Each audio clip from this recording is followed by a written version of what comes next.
If you don't have a Bible, please reach underneath the seat ahead of you. Is that for me?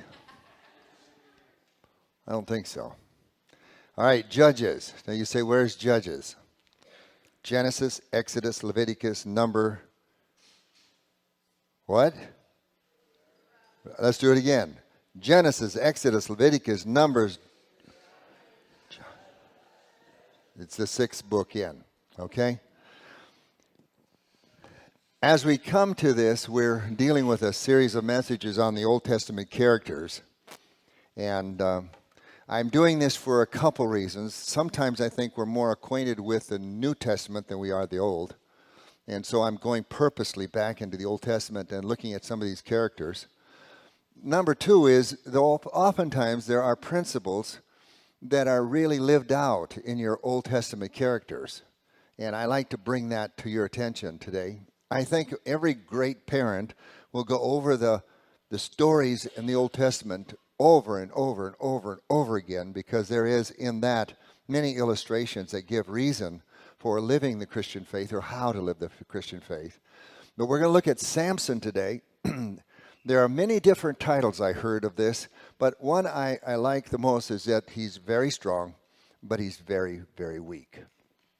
Samson, very strong, but very weak.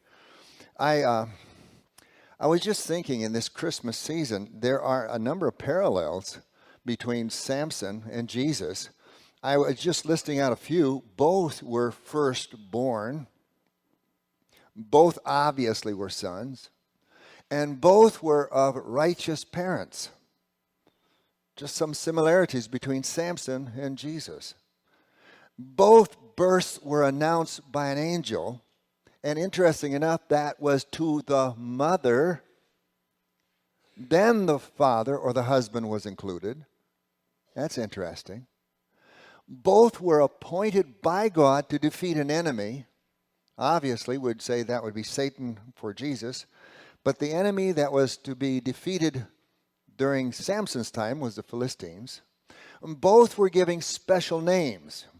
You shall call his name Jesus, because he'll save his people from their sins. Samson, literally, when you take that Hebrew word apart, it means a distinguished son from all others. That's what son means. A distinguished son from all others. So just some similarities between Jesus and Samson. Now, what we want to do today is talk about Samson as unveiled to us in the Scriptures. And by the way, we're at chapter 13 if you haven't got there yet. 13 through 16. We'll take half today and half tomorrow, next Sunday. But we're looking for principles. Now let's underline something. A principle is an important, fundamental, basic, foundational truth to establish a belief or behavior or reasoning. You must understand, when you read the Scriptures, that's imperative to get down. What is the fundamental truth here upon which my belief is founded, or my behavior is based, or my reasoning is brought forth? A principle is that what you're looking for. Now you can see many of them I'm not even going to touch here that are going to come from Samson's life, but there are some that I want you to see, and I want to list those out for you. Because as you talk about a principle, principles are basic truths for daily living. That's why it's imperative that you share these with your kids. Go over it over and over again. What do you think about Samson?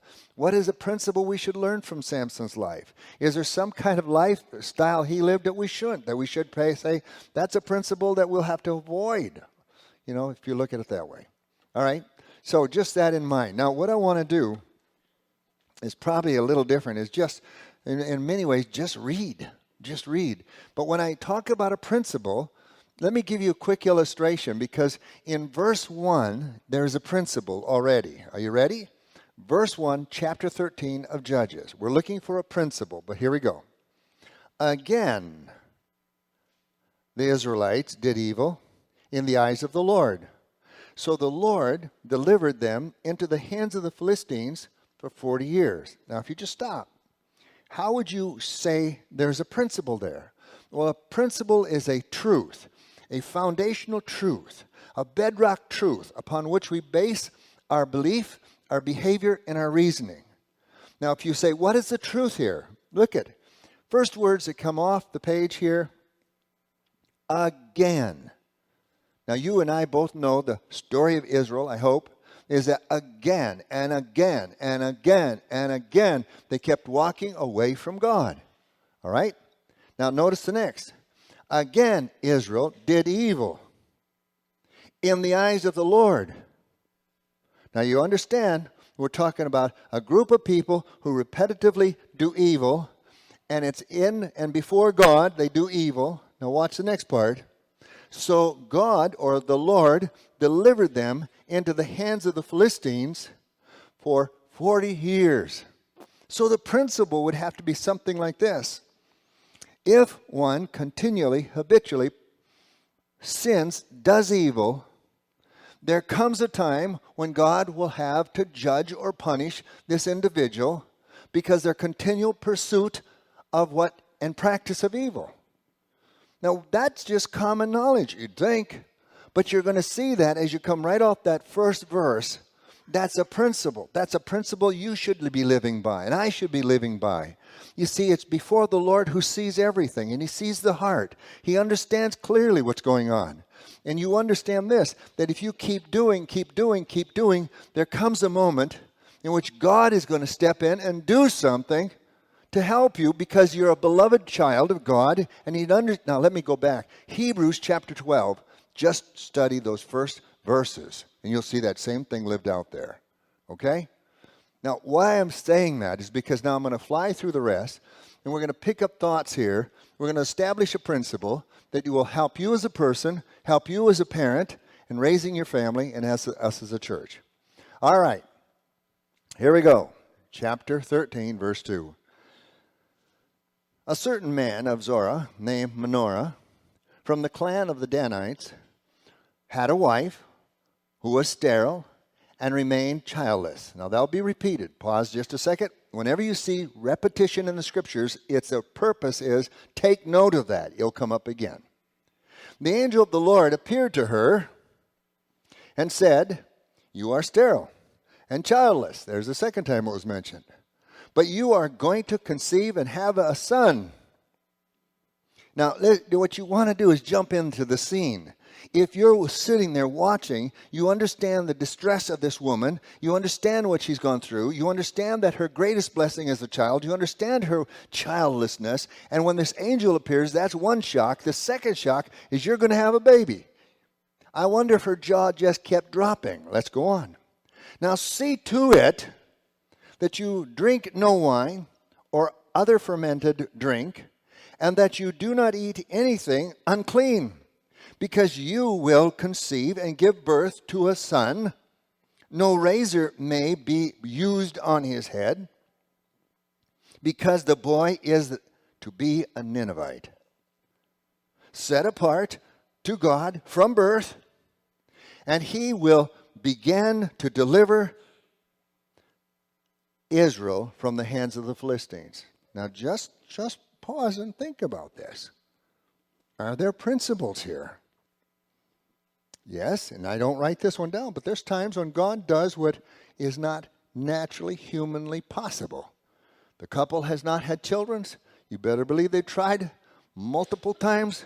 Now we're at a point in which it doesn't seem possible. God intervenes. Does God intervene at times? Yes, that's a principle. You come down and it says, you're going to have a son, all right? Now, the next part is interesting because don't you drink any wine or fermented drink or anything that's unclean, and then it's mentioning the fact that there's no razor to cut his hair. We take that to the next point, and it says it's a Nazirite. A Nazirite here is set apart from God from birth. Now listen, there's both in the Old Testament and the New Testament, there is what's called the Nazirite. There's a Nazirite vow. In a very short, succinct way, it is a moment in which the person, either for a short period of time, a longer period of time, or for a lifetime, gives herself totally to God. And the way this is seen in this time is that you do not have any strong drink, and you don't eat any unclean food, and you don't cut your hair when it comes to this. Now, what is that doing? It's basically saying there's a outward visible appearance that you're doing something that's not normal, because in each one of these things, when you don't have strong drink, it's basically saying only the Spirit of God is to touch my mind and my thinking, not other things. And there are other requirements there. And we would take time to go through that, but the point is, you can imagine in this scene, she's standing, suddenly there's an angel, suddenly addresses the fact that she is childless. How do you know? Well, that's God talking. Then you're going to have a son. And by the way, he's going to be a Nazirite. All right. So what I'd like to say is, if we talked about this, God calls individuals to be separate unto himself and to his prescribed service for which we are created. I see that here. You are going to have a son. Samson will be his name, and Samson is going to be a Nazirite, and Samson's going to save and deliver the children of Israel from the Philistines. Now, that same principle is true for you today. Whether you're man or woman, you're not born by accident. You're born with a purpose. You're born with a destiny. You're born with a reason for being here. And what we have to recognize, God doesn't create just excess junk. So whoever you are, in whatever situation you are, the principle is as true for you as it is for me. God has made you specifically for a purpose. That's why he never gave the same fingerprints to other people. You're uniquely special. Nobody can do what you can do.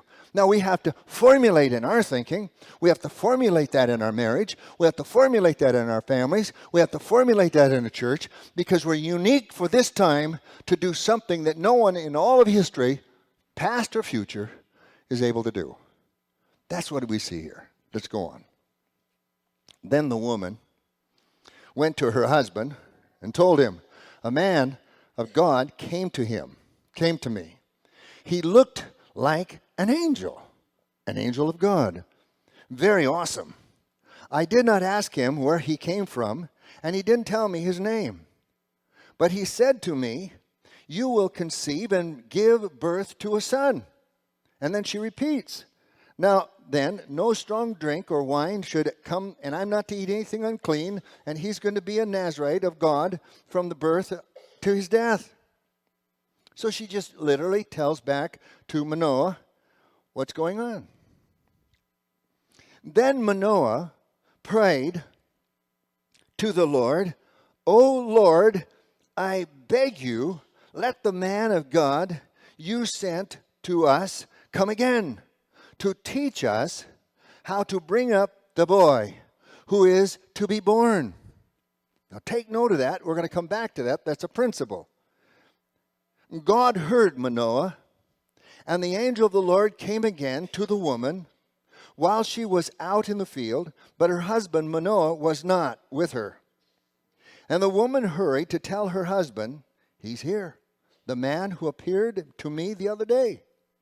Manoah got up and followed his wife, and when they came to the man, he said, "Are you the one who has talked to my wife?" "I am." So Manoah asked, "When your words are fulfilled, what is to be the rule for the boy's life and work?" I think I'm going to stop there, because I think there's some principles we can pull out of this for our daily living. Ready? Here's one. Righteous parents seek God's directives in raising God-given children. Now, it's very clear. You and I might get it started, but it is God that brings the conception. It's God that brings that internal growth. It's God that brings about the birth. It's God that puts life into that child. It's not us. But here's what we're seeing is, in both this situation, in verse 8, then again in verse 12, there's a man, and this man is taking his proper leadership, and he's seeking out, what is the mind of God for this child you're giving me? Now, I think what I'm trying to say is so clear. Men, we are the high priests of the home. It is imperative that we understand that we take and seek the mind and the will of God for our family. And we do this until the day we die.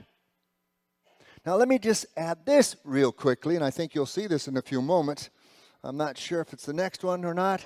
Yes, God doesn't only speak to men in the Bible. Did you see that here? Now you can say, here's the wife speaking, I told you, God talks through me. Well, he does. Okay? He does. And I think a wise husband is very attentive to the times in which God has wonderfully communicated through the wife to give to him some helpful advice or instruction, and he better be attentive to it. But may I say, dear wife, you don't speak by the words of Christ all the time. Sometimes we got to be real careful when we say it's of God, because there's times when it could be more my feelings and my emotions and my desires. But boy, there's times when God does speak through you as a lady to, or a wife to the husband. So I see this as extremely important. Let me show you one more. When you worship God by obedience, you do not have to fear him. You say, where'd you get that? That's the next part. Let's go on. 13. And the angel said, and the angel of the Lord answered, Your wife must do all that I have told her. And he goes back and begins to repeat this thing about the wine, the strong drink, the fermented wine, and the unclean things, which Manoah should have known. That's talking about the Nazirite vow. 13. Manoah said to the angel of the Lord, We would like you to stay until we prepare a young goat for you. In other words, stay for lunch. Verse 16. The angel of the Lord replied, now notice how he will change that, turn that. Even though you detain me, I will not eat any of your food. But, listen carefully, how he switches this to bring attention to God. But if you prepare a burnt offering, offer it to the Lord. Manoah did not realize that it was the angel of the Lord. Stop, pause a second. Angel of the Lord is oftentimes a terminology that speaks of Jesus in a personified way in the Old Testament. I'll show you why I say that in just a second. But he doesn't recognize, but that this is just some wonderful person that has brought wonderful news, but he doesn't recognize him as the angel of the Lord, which we would say Christ in a personified way. Then Manoah inquired of the angel of the Lord, What is your name? So that we may honor you when your words come true. That's interesting. What's your name? So we can honor you. Here's what the angel says. Are you ready? Verse 18. Why do you ask me my name? It is beyond your understanding. This is when you like to go back to the original. He literally says, it's wonderful. In other words, my name is wonderful. Do you remind yourself of Isaiah when it speaks of Jesus? And his name shall be called Wonderful. Isn't that interesting? Then Manoah took the young goat together with the grain offering and sacrificed it on the rock to the Lord. And the Lord did an amazing thing. While Manoah and his wife watched, as the flames blazed up from the altar toward heaven, the angel, catch this, the angel of the Lord ascended in the flames up to heaven. Seeing this, Manoah and his wife fell to their faces to the ground. Why? This is something of God. When the angel of the Lord did not show himself again to Manoah and his wife, Manoah realized that it was the angel of the Lord. Now listen to what he says. We are doomed to die. He said to his wife, we have seen God. Now here's a wise wife again. But the wife answered, if the Lord had meant to kill us, he would have not accepted the burnt offering and the grain offering from our hands, nor shown us all the things we are now told. Do you see this? Come on, honey. That's not the way it's going to happen. He's not going to take us out. Because if he would have, he wouldn't have accepted our offering. Can I again accent? It is so good to have godly mates who are able to help you on your life's journey. Sometimes it'll be the wife that brings the wisdom. Sometimes it's the husband that brings the wisdom. But the mate is wise enough to know that's of God. Now, we finish out this chapter by simply saying this in verse 24. The woman gave birth to a boy, and she named him Samson. Samson, again, means son who is different from anyone else. All right, let's see if we can put one more thing up here we learned. Never underestimate the Spirit of the Lord stirring in a child. You say, where'd you get that? Look at that verse 25. He grew and the Lord blessed him. He's referring to Samson. He grew and the Lord blessed him.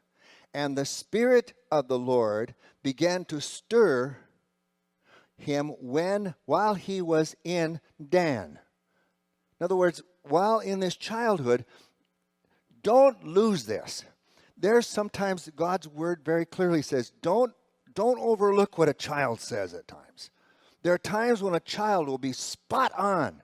Here you're seeing, as it was true of John the Baptist, as it was true with Jesus, both are similarly said of, and same here with Samson, that there was a spiritual movement in Samson. Okay? And we can say, as you raise your children, listen carefully, that there are times when by their actions or by their deeds, God could be communicating to you through them. Not always, but just take note of that.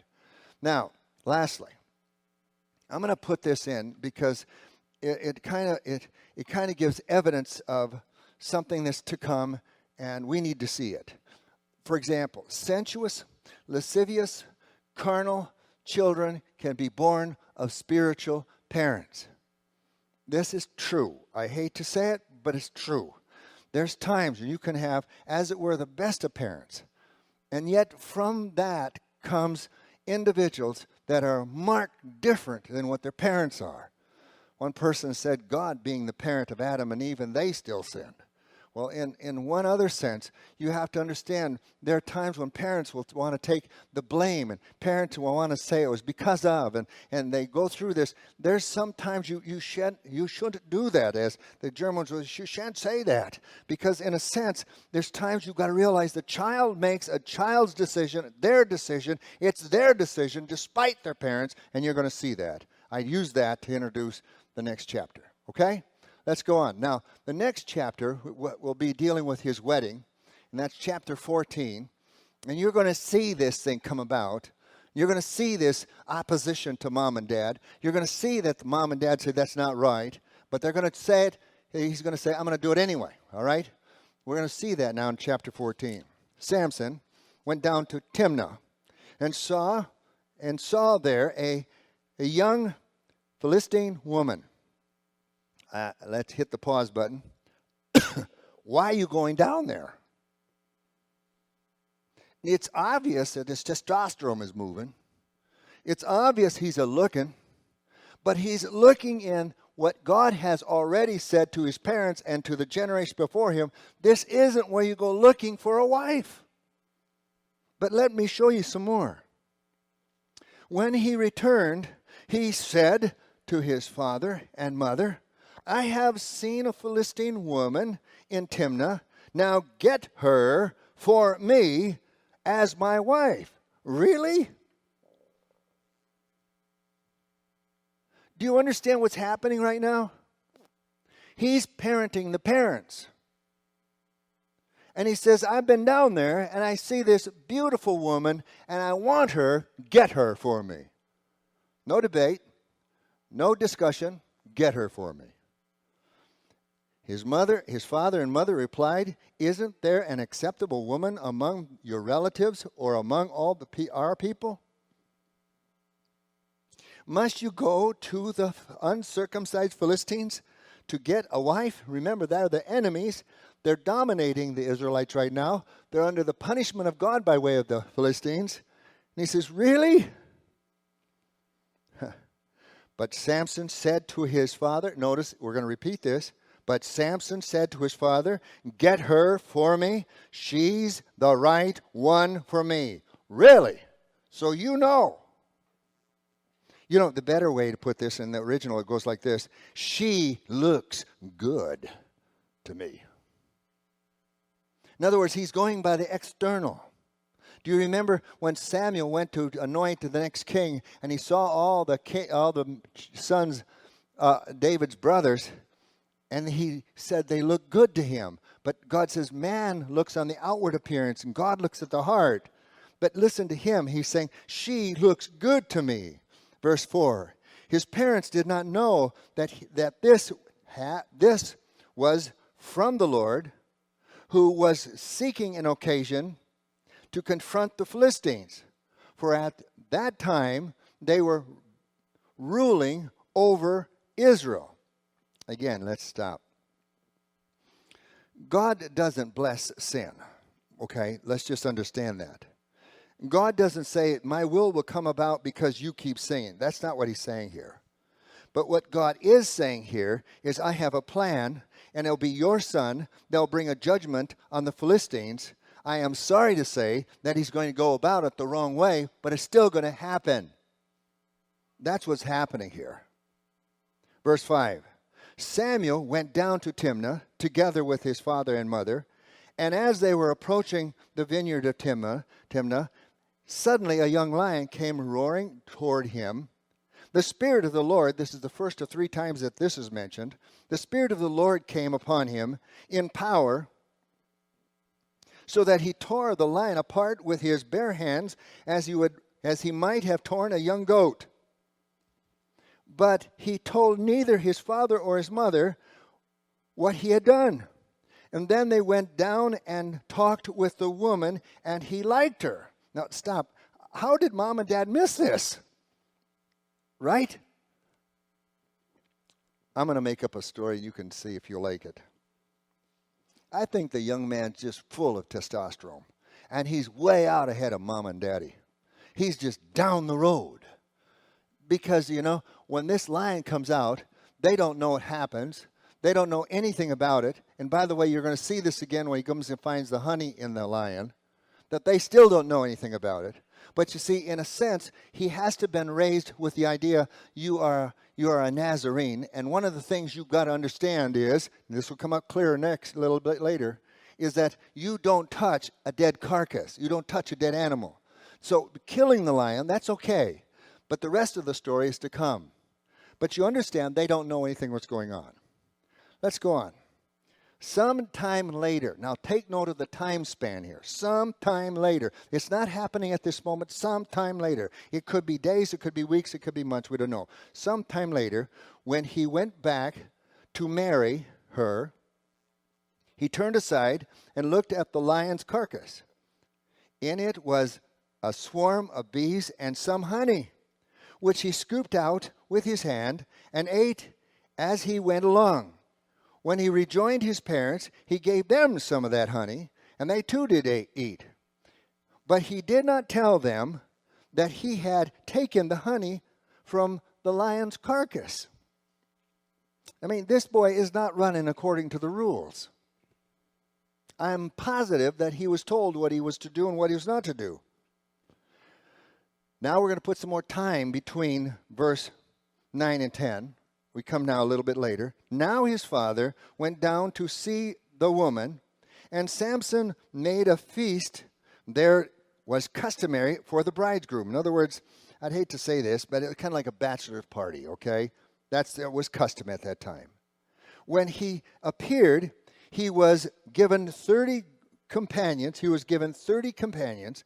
Let me tell you a riddle, he says to these companions. Sure, let's hear it. Now, if you can answer this within the 7 days that this bachelor party is happening, then I will give you 30 linen garments and 30 sets of clothes. Got it? But if you can't come up with the answer, then you got to give that to me. Now, that does sound like something that would happen at an all men's moment. Yeah, bring it on. Okay, we'll take it on. All right, here's my riddle. You got to figure out what it is. Out of the eater, 14, something to eat. Out of the strong, something sweet. All right, that's it. Come back with the answer, and you know the results. All right? On the fourth day, they said to Samson's wife, notice they're not talking about a woman, they're talking about a wife. This is true as in the engagement time, you'd say. It was considered as solid as if it were the marriage. It was not consummated, but it was seen as if consummated. They come to the wife now, and they say, coax your husband into explaining the riddle for us. Or, boy, listen to this. We will burn you and your father's household to death. Now, I'm going to tell you right now, because I've already read the end, they mean what they say. Going on, verse 16. Then Samson's wife threw herself on him sobbing. Nothing more difficult to work with than a sobbing wife. You hate me. You don't even love me.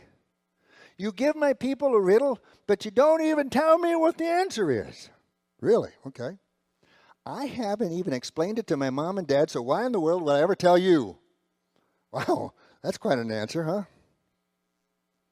I mean, she is really pouring it on, because now we come to the seventh day. They have to have the answer by the seventh day, or they have to produce the garments. And so she really lays it on the seventh day. So the seventh day, he finally told her, because you continue to press me.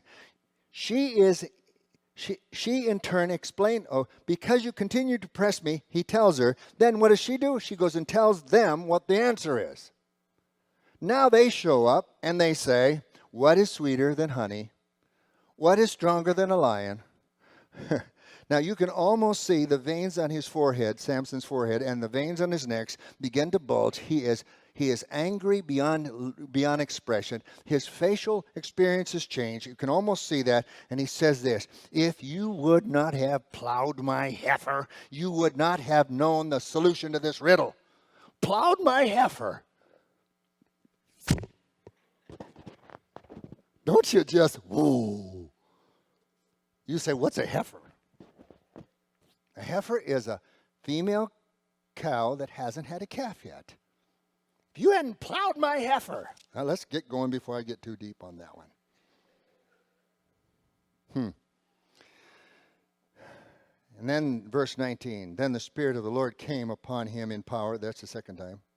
And he went down to Ashkelon, struck down 30 of their men, stripped them of their clothes, and gave them to the people that he now owed the debt to. Burning with anger, he went back up to his father's house. I mean, he leaves in one mad scene. And Samson's wife, listen to this, because we keep going, because there's no chapters and verses in the writing. And Samson's wife was given to a friend, that literally means his best man, who had attended the wedding. Do you see that? Because that sets us up for the next. Now, let me just take you quickly now through what I thought were some principles. I thought one principle is the sensuous focus on the external rather than on the internal. When Samson sees the Philistine girl, he focuses on, she looks good to me. Godly people, wise people, look more on the inside than they do the outside. Secondly, I think we could say the unequal yoke with an unbeliever is still forbidden by God today. And that's backed up in Corinthians, 2 Corinthians. You can see that. I think the third thing is something to do with parents are to parent, not to be parent by the child. This is hard. But there's sometimes parents want to be the friend of the child. And there are times you got to be the parent of the child, not the friend of the child. You can't go along with his or her thinking when it's wrong. Somehow, and it has to happen in the grace of God and somehow in the wisdom of God, you've got to be able to say, this is the line that God has drawn. This is where we will stop. Now, I'm not quite sure all the details, but what I found with Samson's parents, they kept moving with him instead of saying, Samson, this is where I mean, if you're going to go there, you're going to go there. You have a will of your own. But as far as I'm concerned, this is where we have to stand. Now, I love you. Don't ever forget this. You'll never get outside of my circle of love. But I want to tell you something. This is where God's word stops. Now, why I'm saying that is we're living in a generation that is more wanting to please the child. Parents got to parent, not be parented by the child. All right, there's another one. When all seems to go wrong, trust God to fulfill his promises. This is extremely true. You could almost hear inside the minds of mom and dad of Samson, how is this going to defeat the enemy? How is he going to be able to? I wonder, and the questions would abound. But let me tell you something. There's a place in the scriptures that when God's promises are given, God's promises are sure and amen. Now, how it comes about may not come about by the way you and I might visualize, but it comes about because God said it will come about, and that's really important. Don't compromise because you think you've got to help this thing come about. You don't help God's plan come about. And lastly, I think this principle is just as true. Samson, or you, or me, you play with sin, and you will get burnt. Guaranteed. Guaranteed. All right, let's move to chapter 15. What we're going to deal with here is his revenge. You've got to understand that we have to connect chapter 14 to 15, and you've got to understand the last words of 14 are really important to get their traction for chapter 15. And Samson's wife was given to his best man who had attended the wedding. Later on, there's our time again. Later on, I don't know when, I don't know how long, but I'll tell you this, it was the harvest time. The wheat was ready to harvest. You understand what wheat looks like. That's important to see right now. It's not that it's just coming, it's ready to be harvested. You got to understand that. He said, I'm going to my wife's room. Now, this is very interesting. I don't know how this happened, but it to me could happen something like this. He purposes leaves home, and he's going to go down to the Philistine camp, as it were, and he's going to go in, and he's going to consummate the marriage with his wife. Now, I don't know how this takes place, but it says, but her father would not let him go in. I'm going to picture this. He stands at the tent door with a shotgun. You're not going in. You got to be kidding. That's my wife. Well, now you can almost hear the father stuttering. I was sure, verse 2, you thoroughly hated her, that I gave her to your best man. Isn't the younger sister more attractive? Take her. You almost see he stuttered through that. Samson said to him, this time I have a right to get even with the Philistines. Oh, can you hear it? It's just, this revenge is just building and building and building until the pot breaks. I will really harm them. So he went out and he caught 300 foxes and tied their tails together in pairs. And he fastened a torch to each pair, and he turned them loose into the grain fields, and they burnt up the shocks and the standing grain together with the vineyards. You know what? I got to tell you this. You can agree with me or not, but I don't think Samson should ever be pictured as a bulky, muscular, bulging man. You see, how come? Because you could never catch foxes. Do you understand what I'm saying? He has to be somewhat fast. I've chased a fox. I know how fast they move. I know how fast they get away. But the point is that he somehow... Can I pray for you? Would you stand?